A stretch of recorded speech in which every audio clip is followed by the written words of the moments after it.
Bismillahirrahmanirrahim. Assalamualaikum warahmatullahi wabarakatuh. Perkenalkan, nama saya Sunarti, NIM 1904010036 dari kelas EKIS 5E. Baik, saya di sini akan menjelaskan tugas dari mata kuliah Manajemen Proyek dan Analisis Investasi. Nah, tugas saya di sini yaitu menjelaskan atau memaparkan mengenai materi analisis investasi. Baik, untuk mengefisienkan waktu langsung saja. Pengertian analisis investasi. Nah, sebelum kita mengetahui apa itu analisis investasi, kita harus mengetahui dulu apa itu analisis dan apa itu investasi.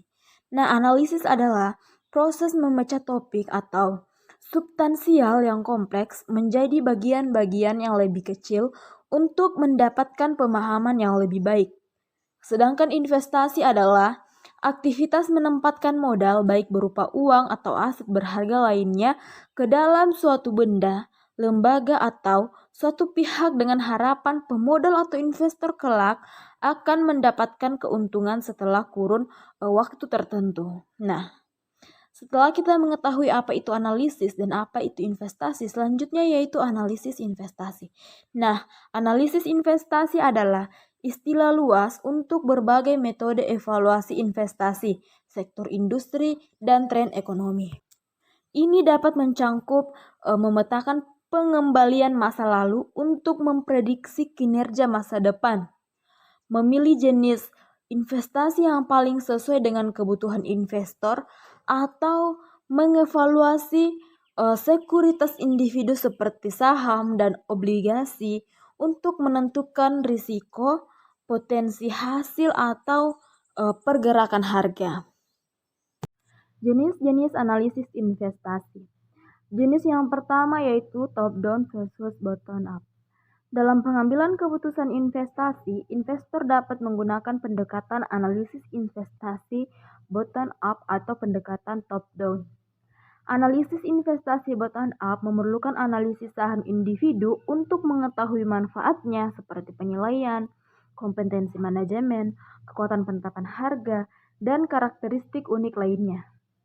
Nah, analisis investasi bottom-up tidak berfokus pada siklus ekonomi atau siklus pasar. Sebaliknya, ini bertujuan untuk menemukan perusahaan dan saham terbaik terlepas dari tren menyeluruh.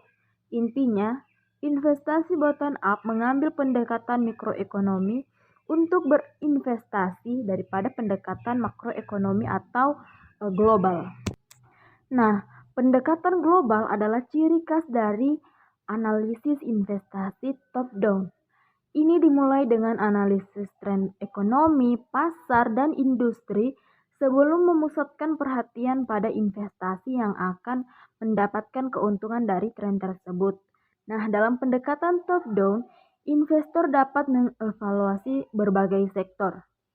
Investor juga dapat menyimpulkan bahwa mungkin saja sektor keuangan akan bekerja lebih baik dibanding dengan sektor industri. Akibatnya, investor akan membuat portofolio yang lebih mengutamakan dan fokus di sektor keuangan dibanding dengan industri.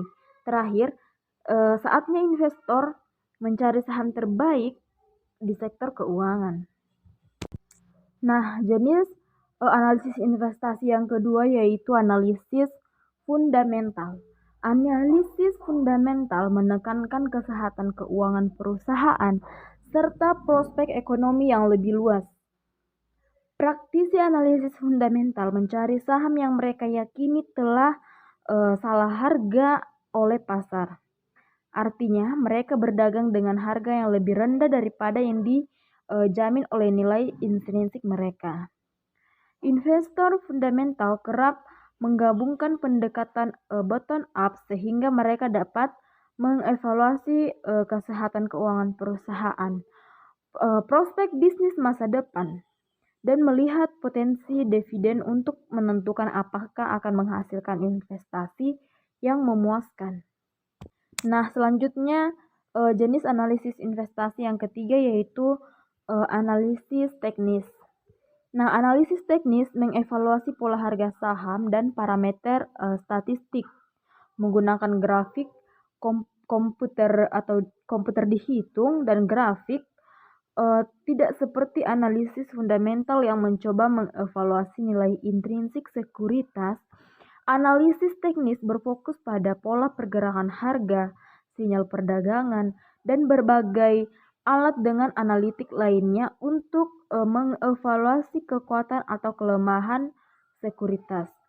Pedagang harian sering menggunakan analisis teknis dalam menyusun strategi dan menentukan waktu aktivitas pembelian dan penjualan mereka.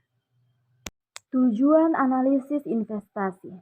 Tujuan dari analisis investasi adalah untuk menentukan bagaimana kemungkinan besar kinerja suatu investasi dan seberapa cocok itu untuk investor tertentu.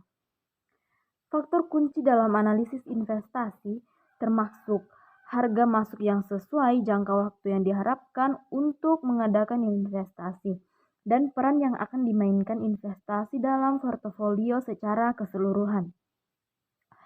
Ada beberapa faktor kunci yang diperhatikan dalam analisis investasi. Mereka adalah harga yang sesuai, jangka waktu yang diharapkan untuk mengadakan investasi, dan peran investasi dalam portofolio secara keseluruhan. Metode analisis investasi. Metode yang pertama yaitu metode ekivalensi nilai sekarang atau present worth analysis, atau lebih dikenal dengan istilah umum PNV atau net present value. Nah, metode ini didasarkan atas nilai sekarang bersih dari hasil perhitungan nilai sekarang aliran dana masuk atau penerimaan dengan nilai sekarang aliran dana keluar atau pengeluaran selama jangka waktu analisis dan suku bunga tertentu. Nah, kriteria kelayakannya adalah apabila nilai sekarang bersih atau NPV lebih besar dari nol yang dirumuskan dengan NPV seperti rumus yang ditunjukkan. Nah, selanjutnya metode yang kedua yaitu metode ekivalensi nilai tahunan atau annual worth analysis. Nah, metode ini didasarkan atas ekivalensi nilai tahunan dari aliran dana masuk dan aliran dana keluar atau nilai abersi. Nah, kriteria kelayakannya adalah bila nilai abersinya positif atau lebih besar dari nol. Nah, metode yang ketiga yaitu metode ekivalensi nilai yang akan datang atau future worth analysis. Nah, metode ini hampir sama dengan dua metode sebelumnya, hanya yang dihitung adalah nilai yang akan datangnya. Kriteria kelayakannya juga sama, yaitu bila nilainya lebih besar dari nol. Nah, metode yang keempat yaitu metode periode pengembalian model atau payback period analysis. Nah, metode periode pengembalian modal ini berbeda dengan metode lainnya. Pada metode ini tidak digunakan perhitungan dengan menggunakan rumus bunga persen, akan tetapi yang dianalisis adalah beberapa cepat modal atau investasi yang telah dikeluarkan dapat segera kembali. Kriteria penilaiannya adalah semakin singkat pengembalian investasi akan semakin baik. Nah, metode yang kelima yaitu metode rasio manfaat dan biaya atau benefit cost ratio analysis atau lebih dikenal dengan istilah BC ratio. Metode BC ratio pada dasarnya menggunakan data ekivalensi nilai sekarang dari penerimaan dan pengeluaran. Yang dalam hal ini BC ratio adalah merupakan perbandingan antara nilai sekarang dan penerimaan atau pendapatan yang diperoleh dari kegiatan investasi dengan nilai sekarang dari pengeluaran atau biaya selama investasi tersebut berlangsung dalam kurun waktu tertentu. Kriteria kelayakannya adalah bila nilai BC ratio lebih besar dari 1 dan dirumuskan dengan rumus yang ini. Nah, selanjutnya yaitu metode yang keenam yaitu metode tingkat suku bunga pengembalian modal atau rate of return analysis. Nah, atau lebih dikenal dengan nama IRR atau internal rate of return. Nah, IRR adalah suatu nilai petunjuk yang identik dengan seberapa besar suku bunga yang dapat diberikan oleh investasi tersebut dibandingkan dengan suku bunga bank yang berlaku umum atau suku bunga pasar atau minimum attractive rate of return atau MARR. Aspek kelayakan investasi. Dalam perencanaan dan analisis investasi, harus dipertimbangkan beberapa aspek yang secara bersama-sama menunjukkan keuntungan atau manfaat yang diperoleh akibat adanya suatu investasi tertentu. Nah, aspek yang pertama yaitu aspek teknis. Aspek teknis merupakan bagian penting dari analisis investasi yang harus dipertimbangkan. Jika suatu usulan investasi sudah tidak layak dilihat dari aspek teknisnya, maka usulan tersebut menduduki prioritas pertama untuk ditolak. Nah, aspek yang kedua yaitu aspek sosial dan budaya. Untuk melaksanakan suatu proyek, maka perlu mempertimbangkan implikasi sosial yang lebih luas dari investasi yang diusulkan. Aspek sosial budaya ini menyangkut pertimbangan pendistribusian pelayanan secara adil dan merata, sehingga mampu memberikan manfaat yang besar bagi masyarakat. Aspek sosial budaya mencangkup juga aspek legal dan lingkungan. Suatu proyek investasi yang akan dilakukan harus mempertimbangkan aspek legalitas dan dampak lingkungan yang merugikan. Nah, aspek yang ketiga yaitu aspek ekonomi dan finansial. Pertimbangan aspek ekonomi meliputi kegiatan menganalisis apakah suatu proyek yang diusulkan akan memberikan kontribusi yang nyata terhadap pembangunan perekonomian secara keseluruhan dan apakah kontribusinya cukup besar dalam menentukan penggunaan sumber-sumber daya yang digunakan. Nah, aspek finansial menerangkan pengaruh finansial dari suatu proyek yang diusulkan berdasarkan perencanaan anggaran, keputusan-keputusan mengenai efisiensi proyek secara finansial, solvabilitas, dan likuiditas perlu dipertimbangkan. Nah, aspek yang terakhir yang keempat yaitu aspek distribusi. Nah, keputusan investasi merupakan keputusan yang perlu dikaitkan dengan masalah distribusi pelayanan publik secara adil dan merata. Untuk itu perlu diketahui siapa yang akan menerima manfaat atau keuntungan yang dihasilkan dari proyek investasi.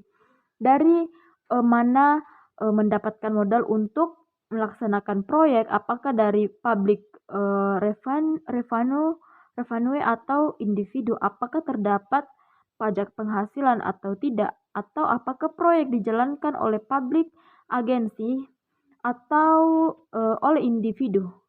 Aspek distribusi terkait dengan keadilan dan persamaan kesempatan untuk mendapatkan pelayanan publik atau equity dan equality. Baik, mungkin itu saja yang bisa saya jelaskan atau saya paparkan mengenai tugas analisis investasi. Kurang dan lebihnya mohon dimaafkan.